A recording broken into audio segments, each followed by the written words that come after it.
Every grudge you hold is a heavy stone you've chosen to carry into your future.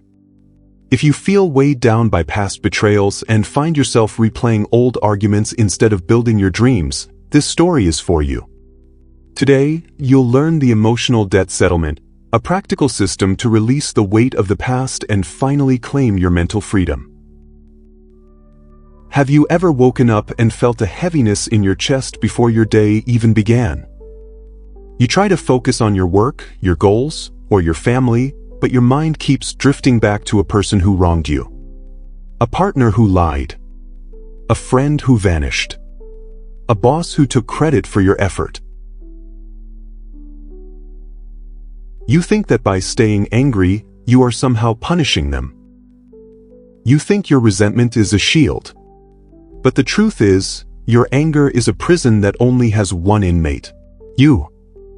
Every minute you spend reliving the past is a minute you aren't spending building your future. Wait. Who is the first person who comes to mind when I say the word betrayal?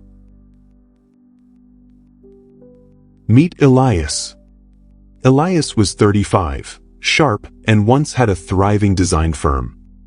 But 3 years ago, his business partner walked away with their biggest client and half their capital. Since then, Elias hadn't been the same. He worked 12-hour days, but his results were mediocre. He was swinging a dull axe, exhausted and bitter, while his competitor moved forward with ease. His health was declining, and his sleep was a battlefield of imaginary arguments. He told himself he was being realistic by not trusting anyone. But he didn't realize that his small thinking wasn't protecting him, it was suffocating his potential. He was living in a small cup of rage when he could have had the whole vase of opportunity. One afternoon, Elias sat on a bench near an old gardener named Mr. Hideo. The man looked incredibly peaceful, even as he performed the back-breaking work of weeding. Elias asked him, "How do you stay so calm in a world that takes so much from you?" Mr. Hideo pulled a dark, jagged stone from his pocket. "Elias," he said, "imagine your mind is this garden. Every grudge is a stone.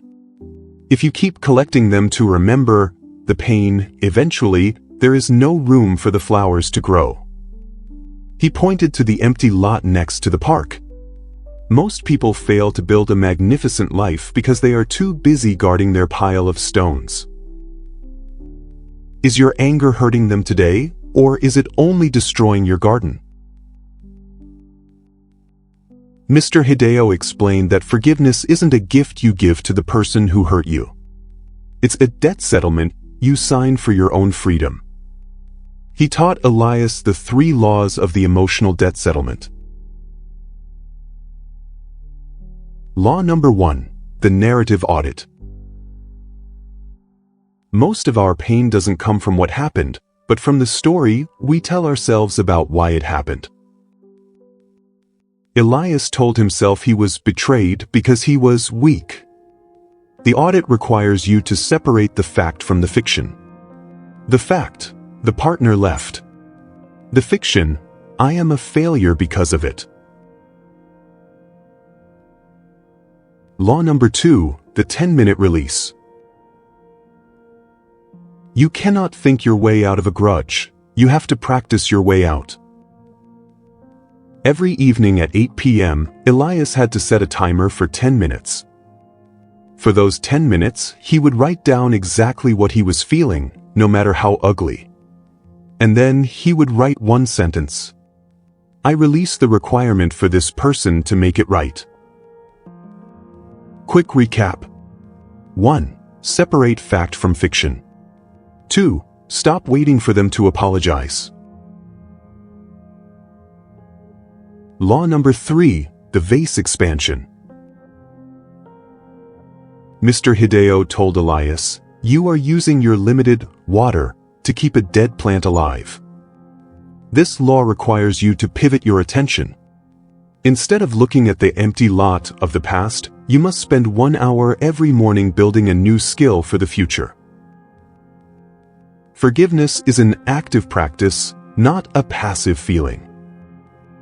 You don't wait for the anger to go away to start your life. You start your life, and the anger eventually realizes it no longer has a place to sit. The first week was hell. Elias's mind resisted. It told him this was stupid and weak. But he followed the 1% better rule. He did the 10-minute ritual every single night. He stopped checking his former partner's social media, a dark stone he'd been planting every morning. By day 30, something shifted. He woke up and realized he hadn't thought about the betrayal until noon. He had more energy for his clients. He wasn't just working hard, he was working with a sharp axe, because his mind was finally rested. My friend, your breakthrough isn't waiting for an apology from the past. It's waiting for a decision in the present. You are not a machine designed to carry the weight of yesterday until you break. You are a vase designed for something magnificent. Here is your system for today. I want you to perform a forgiveness audit. Identify the debt. Who do you feel owes you an apology? Set the timer. Spend 10 minutes writing your release script. The commitment. Write, I am settling this debt today so I can use my energy to build my vase. The pivot. Immediately spend 30 minutes on a goal that makes you feel powerful.